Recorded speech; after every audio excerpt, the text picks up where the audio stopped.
Hi, this is Matt with AppliancePartsPros.com. Today we'll be showing you how to repair your appliance. Remember, anytime you work on an appliance, make sure it's unplugged or the circuit breakers are off so there's no chance of electrocution. Also make sure you turn off your hot and cold water supplies. In this video we're going to show you how to change out the GE washer tub cover kit. It's going to be a very easy repair and should only take a few minutes to show you how to do it. If you already have one of these, great. If not, you can click on the link below or get it at AppliancePartsPros.com. When you open up the package, you're going to get the stabilizer clip, the instructions, and the new tub cover. The tub cover is mounted on the top of the outer tub. The main reason you'd be changing it out is if it's cracked or one of the mounting points for the suspension straps is broken and it has to be replaced. In order to get to the part, we have to take off the front panel. We're going to use a putty knife to release the clips and pull it off. All you have to do is go from the side until you feel it and then move over a little bit and press it in to release it. Once you have this side off, we can go over and do the other side. Once you have both clips released, you can lift the front panel off the mounting clips and set it aside. Now that we have the front panel off, we can go around back and remove the water lines from the water valve. We're going to put a towel down to catch any water that may come out. And then we're going to use pliers to loosen up the hoses and take them off. You want to make sure you remember which one is hot and which one is cold. So when we put them back on, you put them on the right fitting. Once you have them loose, you can just unscrew them by hand.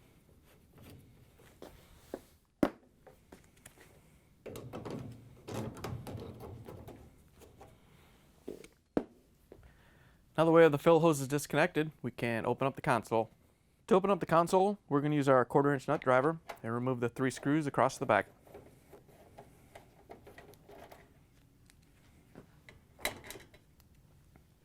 Now that we have the screws out, we can lift the console up a little bit so these 3 tabs release from the top.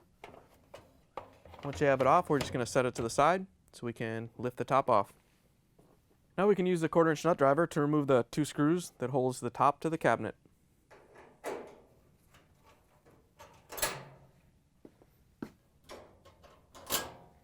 With the screws removed, we can pull the top panel of the washer forward, and then we have to lift up on it a little bit. And over on this side, we have to go underneath and release the lid switch so we can take it off the top so we can lift it off. So we're just going to take a flathead screwdriver and reach underneath and release it. Once you have the tab released underneath, we can lift up the washer lid and lift the lid switch out. And then we have to turn it and feed it back underneath.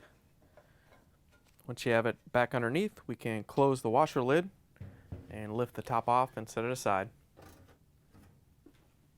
Now that we have the top out of the way, we can take the console assembly apart and lay it aside. First thing we're going to do is set the console down and disconnect the air pressure hose. To get the pressure hose off, all you have to do is pull it off the fitting.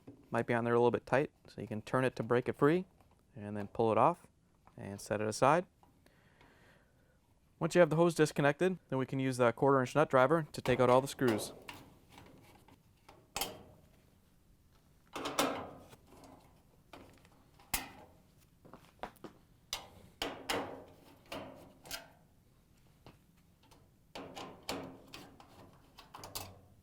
With all the screws out, we can take the end caps off.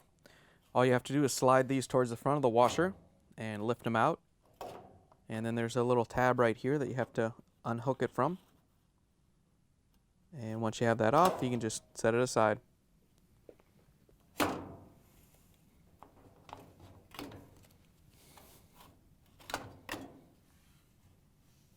Once you have both the end caps off, we have to take all this and kind of lay over to the side of the washer carefully so nothing gets damaged.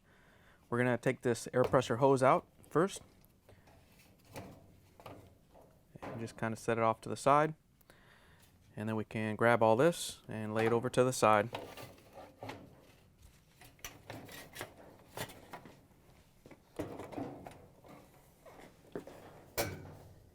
Now we can remove the tub cover. The first thing we're going to do is use our 5/16" nut driver to remove the 4 screws that hold the tub dampening straps on.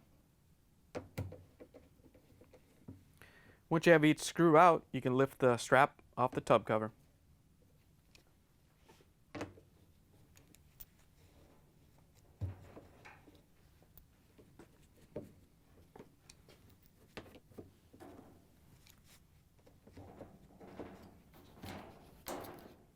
To take the tub cover off, there's some locking tabs that go all the way around the outer edge of it.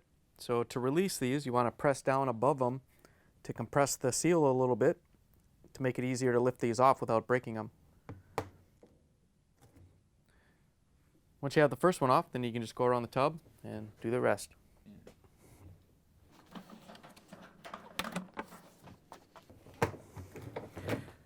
Once you have all the tabs released, you can lift the tub cover off. Here's the old tub cover next to the new tub cover kit. If you already have one of these, great. If not, you can get it at appliancepartspros.com. They did make a change on the kit, and they now include a stabilizer clip, so make sure you put that on. Before we put the new tub cover on, we're going to show you the tub tabs. There's one on the right side and the left side that you can use. The one on our right side was broken, so we're going to put it on to the left. You want to make sure all the excess plastic is cleaned off of this, so when you press the stabilizer clip in, it goes in and stays in place. To put the new tub cover on, we're going to line it up and set it down onto the tub, making sure all the tabs go on the outside of the outer tub. And you want to make sure that the bleach cup is in this corner over here.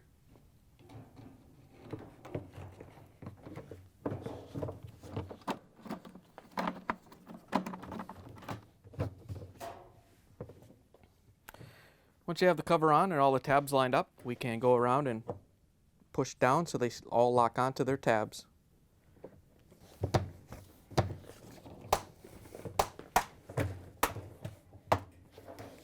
Now that we have the tub cover installed, we have to put the stabilizer clip in. You should have already cleaned all this excess plastic up so it'll fit in there and slide up pretty easily. I know in the instructions it says to tap it up with a hammer, but you are dealing with a plastic tub, so I would try it by hand and be very careful whatever you do. You want to make sure that the stabilizer clip goes behind the tabs, and then you want to push it up far enough so that the top of the tab goes even or a little bit, beyond here. Once you have the stabilizer clip installed, we can put the washer back together. We can use our 5/16 nut driver to put the screws back in that hold the tub dampening straps.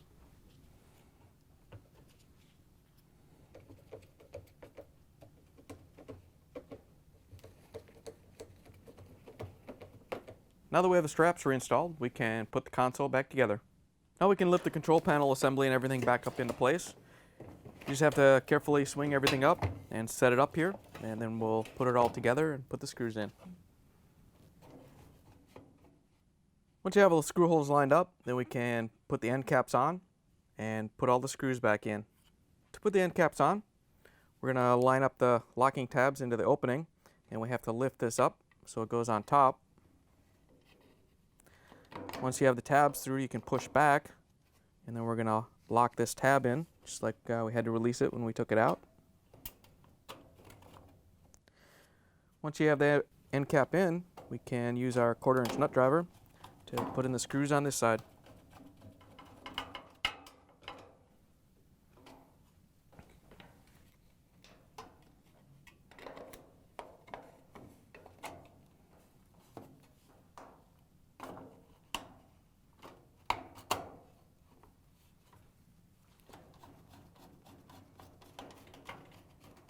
Now that we have the console put back together, we can reattach the water pressure hose to the water level switch. All you have to do is grab it and feed it up through the opening. And then pull the control panel over so we can push it onto the switch. You want to make sure it goes on all the way so we get a good seal. Once you have that reattached, we can lift the console up and kind of set it up here out of the way so we can put the top back on. To put the top back on, you want to make sure when you set it down that these tabs on each side go into this opening, and then you'll set it down and push it back to lock it in, and then the front will sit into this opening.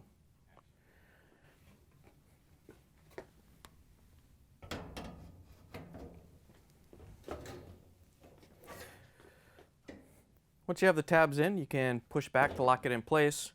We do have to put the lid switch on, so we're going to open up the lid and feed it through the opening.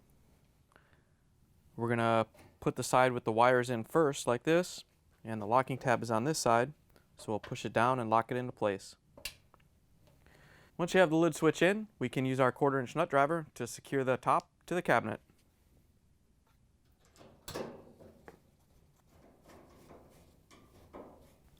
Now that we have the top secure, we can put the front panel back on.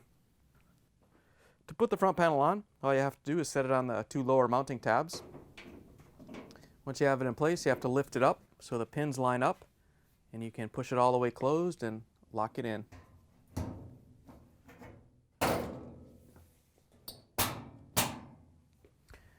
Now that we have the front panel on, we can close up the console. You want to make sure that the 3 tabs go into the opening on the top.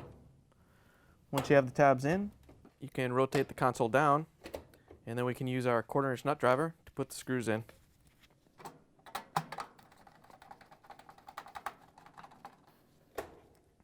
Now that we have the console put back together, we can reattach the water hoses.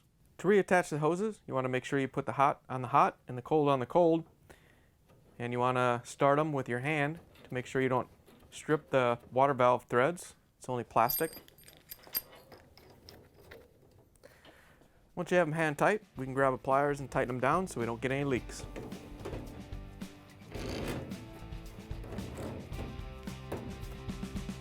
Once you have the hoses tightened down, you can plug the washer back in, turn the water back on, and take it for a spin.